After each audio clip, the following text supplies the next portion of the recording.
Alright, so welcome to the One Lens Challenge video. If you saw the thumbnail, you already know which lens it's going to be, but here I am. We're going to print out all my lenses on a piece of paper and all my cameras. We're going to cut it up. We're going to color coordinate it. The lenses are going to be in blue.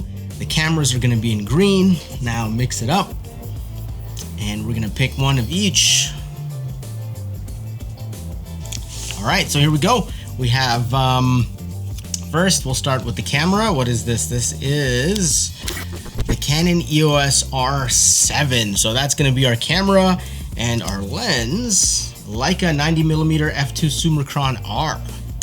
Alright, so that's going to be an interesting combination. I've actually never shot this combination before, and if I remember correctly, APS-C has that crop, and it's a Canon APS-C, so it's even smaller than regular APS-C.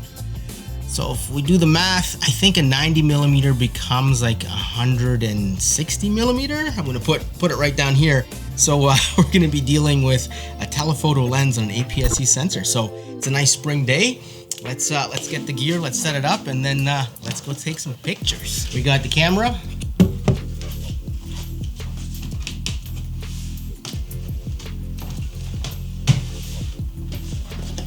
Let's get the lens.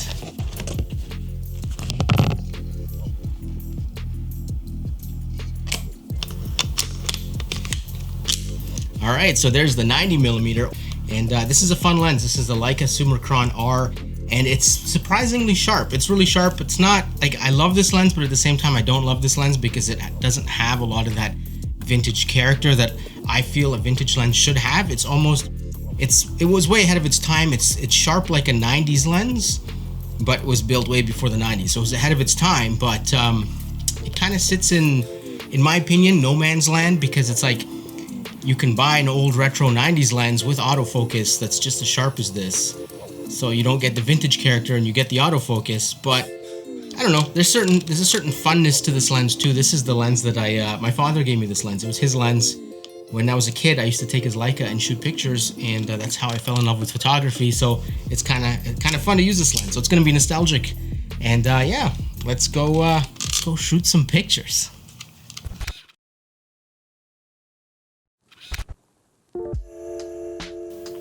Alright, before we get started, I just want to say that all these photos will be posted on my blog. Link will be in the description down below, and if you want to take a look at these photos at your own pace, you know what to do. And just for reference, I do have a B+W circular polarizer on the front of this lens, and you know, if you're shooting in daylight, it's always a good idea to have a circular polarizer on the front of your lens. It just makes colors more saturated, makes blue skies bluer, and it gets rid of any kind of glare on leaves, which make the leaves on the trees pop. Not that there's a lot of tree leaves happening at this time of year, but yeah, circular polarizer is always a good thing. Okay, so earlier I talked about how this lens really reminds me of lenses from the 90s. So if we zoom in here, we can see that there's a lot of green chromatic aberration happening in areas of high contrast, and this is typical of lenses that were produced in the 90s. Now obviously this came out before the 90s, it was, you know, advanced for its time, but now that we look at it from a modern perspective, it looks very much like a 90s vintage lens. So if you're into recreating like 90s style retro images, this is the perfect lens for you. But if you want something that's more retro, you know, like 60s or 50s kind of retro, then this probably isn't the lens you want to pick up. And the interesting thing for me in this whole thing was shooting with a 140mm lens. And you know, I used to shoot a lot of telephoto stuff when I first started, and then I started shooting wide. Like I prefer shooting with a 35 now, that's my favorite focal length. And then if I want to go long, I'll go to an 85. So 35, 85 is my combo. So 140 was just like a little bit long for me, and it was interesting because I had to retrain my brain to see compositions at that focal length. Because you get used to your focal length, whatever it is you like shooting, you get used to creating photos with that focal length. So that was kind of cool. That was a fun little like challenge in my brain to see compositions a little differently. And surprisingly, I was able to get some kind of cool macro-ish shots of these cherry blossoms. I don't want to say macro because this is not a true one-to-one, but I could get pretty close to the subject matter, in this case the cherry blossom leaves, and it looked pretty cool. I was able to isolate them from the background, get a nice blurry background shooting at f2, and these shots came out, you know, kind of cool, kind of different, kind of interesting for me. Hopefully you guys like them too. Let me know in the comments down below, what do you think of the photos? What do you think of the lens? What do you think of the look, the character of this lens? Is it something you like, something you don't like? Are you surprised? This is what you expected? It's always fun to talk with people, so yeah, leave me your comments down below.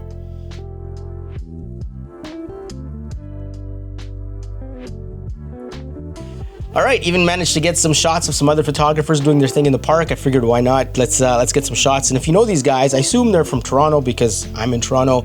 If you know who they are, let them know that they can download these shots for free off my blog if they want some content for their Instagrams.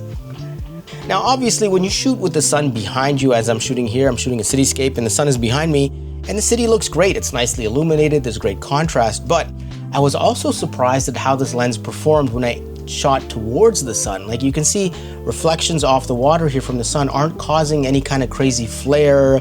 There's no circles or, you know, what bokeh bubbles or whatever the case may be. There's no weird flare showing. Like, you wouldn't even be able to tell that I was shooting towards the sun or towards a bright light source. I mean, the sun isn't in the shot, but we're getting the reflections off the water and it's nice and clean. And I was super surprised by that because usually lenses from this era, they would just, you know, haze up right away. You'd get a lot of glow. It'd look like you're shooting with a Pro Mist filter or something like that. So yeah, that's pretty good.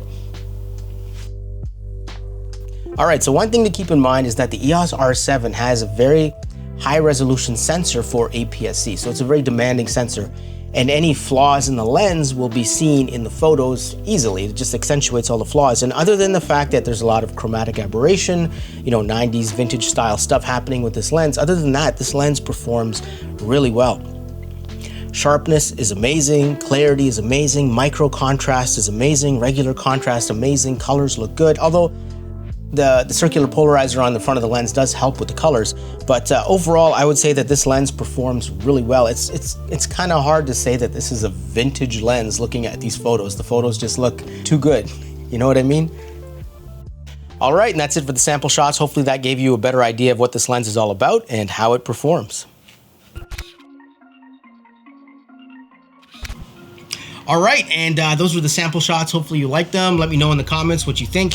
And okay, 3 more things I want to touch on before we wrap up this video. Number 1 is if you're into vintage lenses, definitely subscribe to the channel because I got a ton of vintage lenses that I got a review for this channel. I mean, I love shooting with vintage lenses. I love the nostalgia. I love the aperture. I love the clickiness. I just love using them. And I've built up a pretty good collection of them, but I told myself, no more buying new vintage or I guess no more adding to the collection of vintage lenses until I start making more videos on YouTube about vintage lenses. So this is a first attempt here to make an interesting vintage lens video for you guys. And if it's something that you're into as well, definitely subscribe to the channel because we'll be making a lot more videos about these guys soon. So I want to get some models. I want to do some photo shoots. I like these photo challenges, and maybe we'll bring some other photographers in too, and we'll both like use the same vintage lens and see what happens. And I don't know, there's so many ideas, but yeah, that's the first thing I wanted to touch on. The second thing I want to touch on is if you are shooting vintage lenses on your modern cameras and it's not working, check out that video right there. I talk about what settings you have to change on your camera in order to shoot with vintage glass. And another thing I would recommend that I didn't mention in that video is in order to zoom in with the R7 and other Canon cameras, you have to hit the magnifying glass and then the info button to zoom in, and then you get your critical focus. Then you have to hit the info button again to zoom out, and then you can take your shot. And it's a little cumbersome, so what I would suggest you do is set one of the programmable buttons around the camera as your magnifying glass. So you just set up the shot, hit the magnifying glass, focus, hit the magnifying glass to zoom out, take your shot. And it'll be a lot easier of a process than having to hit magnifying glass and info and then zoom in from there. But if Canon is listening, and they're probably never going to watch this video, but it would be great if in order to zoom out, we just had to touch the shutter release, like a half press of the shutter release to zoom out would be absolutely awesome, because then we could like, you know, zoom in with one button, get the focus we need, touch the shutter button, and now we're zoomed out. We can recompose and take the shot. It just makes things a lot easier, and it's a little frustrating with Canon cameras that you have to hit so many buttons to zoom in and zoom out.